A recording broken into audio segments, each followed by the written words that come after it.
这只大黄狗不知怎的，倒地抽搐不止，嘴里还不断发出哀嚎声。再看看它身边躺着的东西，这才知道狗子估计是踢到铁板了。就在几分钟前，后院的一处废墟中传出稀稀疏疏的异响。狗子听到动静后，瞬间就来了精神。嘿嘿，鳖孙，敢擅闯民宅，看我不逮出你！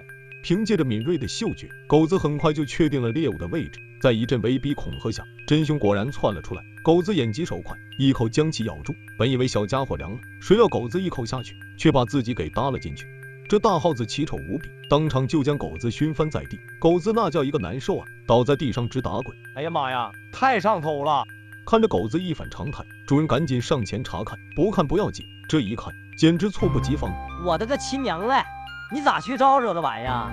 原来这根本不是大耗子，而是一只臭烘烘的黄鼠狼。就在狗子上嘴的那一刻，黄鼠狼就使出了秘密武器，这才臭得狗子神志不清。好在狗子没啥大事，就是这心里估计再也过不去这道坎了吧。